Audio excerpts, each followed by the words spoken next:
మనందరం కూడా ఏ స్థాయిలో ఉన్నప్పటికీ కూడా మనందరికీ కూడా ఏదో ఒక సమస్య ఏదో ఒక రూపంలో వెంటాడుతుందని చెప్పొచ్చు. కొంతమందికి మంచి ఉద్యోగం ఉంటే ఆరోగ్యం బాగుండకపోవడం, మరికొంతమందికి ఆరోగ్యం బాగుంటే సంపాదన లేకపోవడం, మరికొంతమందికి ఆరోగ్యము, ఉద్యోగము, సంపాదన అంటే ఆర్థిక పరంగా ఇవన్నీ కూడా బాగున్నప్పటికీ కూడా కుటుంబంలో అశాంతియుత వాతావరణం ఉండడం, భార్యాభర్తల మధ్య తగులు ఉండడం, మరికొంతమందికి ఇవన్నీ బాగుంటే కూడా సంతానం వల్ల చికాకులు ఎదుర్కోవడం. ఈ విధంగా మన మానవ జీవితాన్ని ఒకసారి పరిశీలన చేసుకుంటే మనందరికీ కూడా ఎప్పుడూ కూడా ఏదో ఒక ఇబ్బంది, కష్టం అన్నది వస్తూ ఉంటుంది చెప్పొచ్చు. ఇవన్నీ కూడా ఎందుకు వస్తాయంటే మన జాతకంలో గ్రహాల యొక్క దోషం మనకు అధికంగా ఉన్నప్పుడు, ఆ దోషంగా ఉన్న గ్రహాల యొక్క ప్రభావం మన మీద అధికంగా ఉన్నప్పుడు మనకు ఇటువంటి సమస్యలు వస్తాయని చెప్పవచ్చు. ఇక ఈరోజు ప్రధానంగా ఎవరికైతే తిండికి కూడా జరగకుండా ఇబ్బంది అధికంగా ఉందో, అంటే ఏంటంటే ప్రధానంగా చెప్పాలంటే కష్టపడి పనిచేస్తుంటే కూడా కొంతమందికి చూస్తే 3 పూట్ల వారికి తిండి కూడా దొరకడం కష్టమైపోతుందని చెప్పవచ్చు. ఒక పూట తింటే 2 పూటలు పస్తుండాల్సి వస్తుంది. దీనికి కారణాలు ఏమన్నా కూడా కావచ్చు. ఇటువంటి సమస్యలు ఎవరికైతే అధికంగా ఉన్నాయో అటువంటి వారంటే ప్రధానంగా ఏంటంటే వారు తినే ఆహార పదార్థాలు ఏవైతే ఉన్నాయో, అంటే ఇంకా చెప్పాలంటే అన్కుక్డ్ ఫుడ్ అంటాం అనమాట. అంటే ఏంటంటే వండనటువంటి పదార్థాలు, బియ్యము, పప్పు, చింతపండు, మిరపకాయలు, ఆకుకూరలు, కాయగూరలు, ఇటువంటివి ఏవైతే ఉన్నాయో దీన్ని యథాశక్తిగా పేదవారికి కానీ లేదా వారి కుల పురోహితునికి కానీ తరచుగా వారు దానంగా ఇస్తూ ఉండాలి. ఇక్కడ ఎంత మేరకు ఇవ్వాలి అన్న దానికి ఒక నియమం అంటూ ఏం లేదు. మన శక్తిని బట్టి మనం కష్టపడి సంపాదించిన డబ్బు ఏదైతే ఉందో ఆ డబ్బుతో చేసేటువంటి దానాలు మాత్రమే మనకు ఫలితాన్ని ఇస్తాయి. కాబట్టి మనం కష్టపడి సంపాదించిన డబ్బుతోటి ఇటువంటి పదార్థాలను కొని తరచుగా మనము అవసరార్థులకు ఎవరైతే ఉన్నారో అటువంటి వారికి, లేదా ఓల్డేజ్ హోమ్స్ కానీ ఆర్ఫనేజెస్ కానీ ఉంటాయి కదా, అటువంటి చోట వెళ్ళి నేను ఇందాక చెప్పిన పదార్థాలు ఎన్ని వీలైతే అన్ని, ఎంతవరకు వీలైతే అంతవరకు తరచుగా చేస్తూ ఉంటే వారికి ఏమవుతుందంటే ఏ పదార్థాలైతే వారు ఎదుటి వ్యక్తి అవసరం కోసం దానంగా ఇస్తారో ఆ పదార్థాలకు వారికి జీవితంలో లోటు లేకుండా ఉండడానికి చక్కగా కూడా ఉపయోగపడుతుంది. అంటే ఉదాహరణకు బియ్యం దానం చేసామనుకోండి, వారికి జీవితంలో ఏంటి తరచుగా బియ్యాన్ని దానం చేస్తుంటే వారు తరచుగా బియ్యం దానం చేయడానికి కావాల్సిన శక్తియుక్తులు వారికి వస్తాయి, సంపాదన ఉంటుందని చెప్పొచ్చు. దీనివల్ల ఏమవుతుంటే బియ్యానికి లోటు ఉండదని చెప్పొచ్చు. ఈ విధంగా వారి కొన్ని వస్తువులను దానం ఇస్తూ ఉంటే చాలా మంచిదని చెప్పొచ్చు. ఇక అదేవిధంగా కీర్తి ప్రతిష్టలు కావాలి అని చెప్పి ఎవరైతే కోరుకుంటున్నారో అటువంటి వారు, ఆరోగ్య సమస్యలతోటి ఎవరైతే అధికంగా ఇబ్బంది పడుతూ ఎప్పుడూ కూడా వైద్యుల చుట్టూ తిరుగుతూ, హాస్పిటల్ చుట్టూ తిరుగుతూ, నిద్ర లేస్తే టాబ్లెట్స్ వేసుకుంది రోజు గడవక ఎవరికైతే ఇబ్బందులు ఉన్నాయో, దీర్ఘకాలిక అనారోగ్య సమస్యలు కావచ్చు, లేకపోతే అకస్మాత్తుగా వచ్చే ఆరోగ్య సమస్య వల్ల ఇబ్బంది పడేవారు కావచ్చు, అదేవిధంగా పేరు ప్రఖ్యాతులు కావాలి, నా పేరు 10 మందికి తెలియాలి అని చెప్పి అంటే కీర్తి కోసం ఎవరైతే ప్రయత్నం చేస్తున్నారో అటువంటి వారందరూ కూడా ఏం చేయాలంటే ఆదివారం రోజు గోధుమలను యథాశక్తిగా దానం చేయాలి. ఈ విధంగా ఎన్ని ఆదివారాలు చేయాలి? 9 ఆదివారాల, 11 ఆదివారాల, 27 ఆదివారాలు అని చెప్పి వారికి నిర్ణయం తీసుకుని ఆరోగ్య సమస్యలను వారు ఏంటంటే ఆరోగ్య సమస్యలు తొలగిపోవాలని చెప్పి కోరుకోవాలి. అదేవిధంగా పేరు ప్రఖ్యాతులు కావాలని చెప్పి ఎవరైతే కోరుకుంటున్నారో అటువంటి వారు పై అధికారులతో ఎప్పుడూ కూడా ఇబ్బందులు కొంతమంది ఉద్యోగ వర్గాల వరకు ఉంటుంది. అదేవిధంగా కొంతమందికి ఏంటంటే వ్యాపార వర్గాల వారు ఉంటే కూడా వారికి ఏంటంటే ప్రభుత్వాధికారులతో ఇబ్బందులు ఉంటాయి. ఈ విధంగా సమస్యలను వారందరూ కూడా ఆదివారం రోజు నిష్ఠగా ఉంటూ ఆదివారం రోజు యథాశక్తిగా గోధుమలు దానం చేస్తూ ఉండాలి.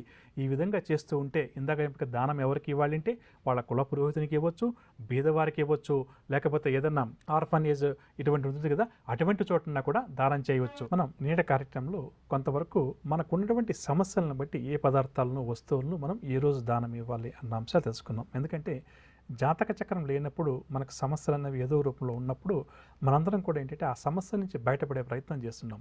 దానికి తోడు జ్యోతిష్శాస్త్రరీత్యా ఆ గ్రహాలకు సంబంధించిన వస్తువులను, పదార్థాలను మనము భక్తి శ్రద్ధలతోటి కష్టపడి సంపాదించినటువంటి డబ్బుతో ఎవరైతే దాన ధర్మాలు చేస్తారో వారికి ఆ గ్రహ బాధలు క్రమేపీ తొలగుతాయని చెప్పవచ్చు. ఎందుకు ఈ విషయాన్ని నేను హైలైట్ చేస్తున్నానంటే కష్టపడకుండా సంపాదించిన డబ్బు, అవినీతితో సంపాదించిన డబ్బు ఏదైతే ఉందో దాంతో మనం ఎటువంటి పూజాది కార్యక్రమాలు నిర్వహించినా, ఎటువంటి దాన ధర్మాలు చేసిన ఫలితం మాత్రం మనకు రాదని చెప్పవచ్చు. ఇక మానసిక రుగ్మతలతో ఎవరైతే అధికంగా బాధపడుతున్నారో, ప్రధానంగా మానసిక సమస్యలు ఎవరికైతే అధికంగా ఉన్నాయో అటువంటి వారు ఏంటంటే సోమవారం పూట బియ్యాన్ని దానం చేయాలి. యథాశక్తిగా ఇక్కడ శక్తి 1 కిలోనా, 2 కిలోల, 10 కిలోలు ఇవ్వాలా, ఒక బస్తా ఇవ్వాలన్నది మనకున్న శక్తిని బట్టి నిర్ణయం చేసుకోవచ్చు. ఒక్కసారి ఇస్తే ఇది మనకు పరిహారం పూర్తవుతుంది. కాబట్టి ప్రతి సోమవారం కూడా వీలున్నంత వరకు మనం బియ్యాన్ని దానం చేస్తూ ఉండాలి. ఈ సమస్యలు ఉన్నవారు తరచుగా చేస్తూ ఉంటే ఈ మానసిక సమస్యల నుంచి బయటపడడానికి వారికి చక్కని అవకాశాలు కొన్ని లభిస్తాయని చెప్పవచ్చు. అదేవిధంగా తల్లితోటి ఎవరికైతే సంబంధ బాంధవ్యాలు బాగుండవో, అంటే తల్లి కూతుళ్ళు కావచ్చు, తల్లి కొడుకులు కావచ్చు, ఎప్పుడైతే ఎవరు అధికంగా గొడవ గొడవపడుతూ ఉంటారో, అంటే తల్లితోటి సత్సంబంధాలు లేక ఇబ్బంది పడుతున్నటువంటి సంతానం ఎవరైతే ఉన్నారో అటువంటి సంతానం కూడా తల్లితోటి సంబంధ బాంధవ్యాలు బాగుండాలి, తల్లి ఆశీస్సులు ఎప్పుడు కూడా నాకు పుష్కలంగా లభించాలని చెప్పి కోరుకుంటూ బియ్యాన్ని సోమవారం పూట దానం చేస్తూ ఉండాలి. అదేవిధంగా ఒకవేళ ప్రతి సోమవారం కూడా చేయలేకపోతే నెలలో ఒక సోమవారం లేదా 2 సోమవారాలు చేయవచ్చు, లేదా పౌర్ణమి తిథి ఉన్న రోజు కూడా ఖచ్చితంగా కూడా ఆ రోజు చంద్రగ్రహ ప్రభావం అధికంగా ఉంటుంది కాబట్టి ఆ రోజు కూడా బియ్యాన్ని దానం చేయవచ్చు. అదేవిధంగా కొంతమంది వ్యక్తులను పరిశీలించిస్తే వారికి కోర్టు సమస్యలు ఎప్పుడూ ఉంటాయని చెప్పవచ్చు. అంటే జీవితాంతం అంటాం కదా, ఎప్పుడూ కూడా వారు కోర్టుల చుట్టూ తిరగాల్సి వస్తుంది. మరికొంతమంది విషయానికి వస్తే రక్తానికి సంబంధించినటువంటి సమస్యలు, అంటే బ్లడ్ రిలేటెడ్ ఇష్యూస్ ఉంటాం కదా, ఇవి కొంతమందికి అధికంగా ఉంటాయి. అటువంటి వారు ఏంటంటే మంగళవారం రోజు ఎర్రటి పదార్థాలను, ఎర్రటి వస్తువులను దానం ఇవ్వాలి. అదేవిధంగా ఏమాత్రం అవకాశం ఉన్నా రాగులు ఉంటాయి కదా, ఆ రాగులు ధాన్యం ఉంటుంది కదా, వాటిని కూడా యథాశక్తిగా దానం ఇవ్వడం కూడా వీరికి చాలా మంచిదని చెప్పవచ్చు.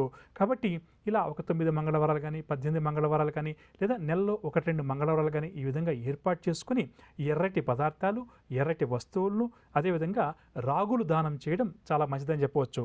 ఇక మంచి తెలివితేటలు కావాలి అని చెప్పి ఎవరైతే అనుకుంటున్నారో, కష్టపడి చదివితే కూడా చదివింది గుర్తుండడం లేదని చెప్పి ఎవరైతే విద్యార్థులు బాధపడుతున్నారో అటువంటి వారు కొంతమందికి స్వతహాగా చూస్తే కూడా కొంతవరకు తెలివితేటలు వారికి తక్కువగా ఉంటాయని చెప్పవచ్చు. అంటే మందబుద్ధి ఏంటాం కదా, అది కాస్త అధికంగా ఉంటుంది. అటువంటి వారు ప్రధానంగా ఏంటంటే వీరు పెసలు అంటాం కదా, అంటే బద్ద పెసలు అంటాం కదా, వాటిని బుధవారం యథాశక్తిగా ఒకవేళ విద్యార్థులకు సమస్య ఉంటే విద్యార్థులు చేసి దానం చేయించవచ్చు, లేదా వారి తల్లిదండ్రులైనా సరే విద్యార్థులకు ఎవరికైతే ఇబ్బంది ఉందో తమ సంతానానికి సమస్య ఉంది తొలగిపోవాలని చెప్పి కోరుకుంటూ బద్ద పెసలను బుధవారం పూట దానం ఇప్పించాలి.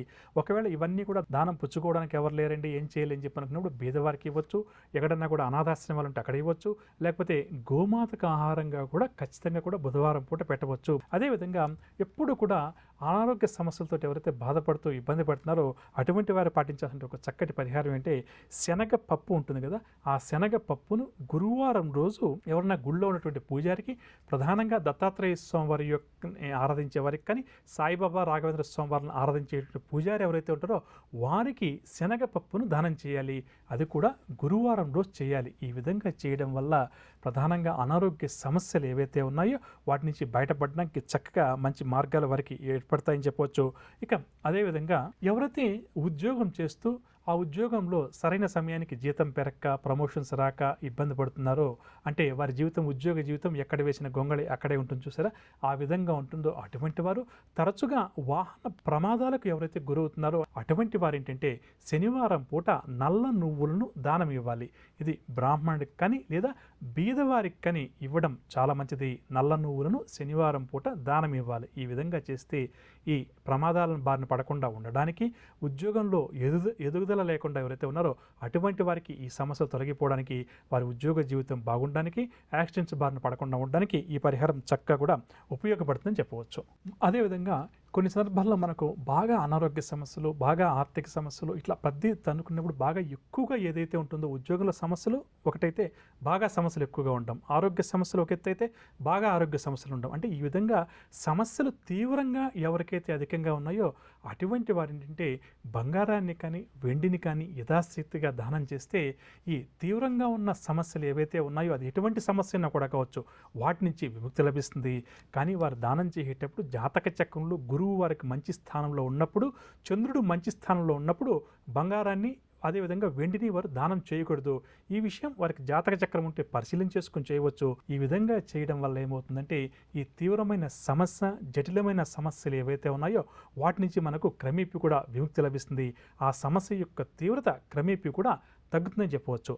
రేపటి కార్యక్రమంలో ఇటువంటి ఆసక్తి కలిగించే పరిహారాలు మరికొన్ని తెలుసుకునే ప్రయత్నం చేద్దాం. ఇప్పుడు మనం కృత్తికా నక్షత్రం ఉన్నటువంటి రోజు మనకు ఏదైనా అనారోగ్య సమస్య ఎదురైతే అది ఎన్ని రోజుల పాటు ఉంటుంది, అనారోగ్యం నుంచి మనం ఏ విధంగా బయటపడవచ్చు అన్న అంశాలు పరిశీలన చేద్దాం.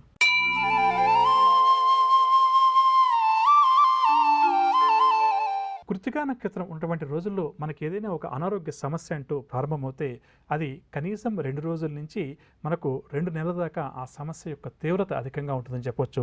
ఈ సమయంలో ప్రధానంగా మనం వైద్యుల్ని సంప్రదించడం చాలా మంచిదంటే కృత్తికా నక్షత్రం ఉన్నప్పుడు ఏదైనా ఒక వ్యాధి ప్రారంభమవుతే మనం నిర్లక్ష్యం వహించకుండా వెంటనే వైద్యులను సంప్రదించి వైద్యుల యొక్క సలహాలు సూచనలు పాటిస్తూ దాంతోపాటుగా కృత్తికా నక్షత్రానికి సూర్యగ్రహం ఆధిపత్యం వహిస్తాడు కాబట్టి సూర్య భగవానుడు యొక్క ఆరాధన యథాశక్తిగా చేయడం, అంటే ఆదిత్య హృదయం లాంటి స్తోత్రాన్ని పఠించడం వల్ల ఆ సమస్య తీవ్రత చాలా వరకు కూడా తగ్గుతుంది. ఆ సమస్య నుంచి కూడా బయటపడగలుగుతామని చెప్పవచ్చు. విన్నారుగా, ఇదండి ఇవాల్టి శ్రీకరం శుభకరం. రేపటి కార్యక్రమంలో మరికొన్ని ఆసక్తి కలిగించే అంశాలతో మళ్ళీ కలుద్దాం. అంతవరకు సెలవు. నమస్కారం.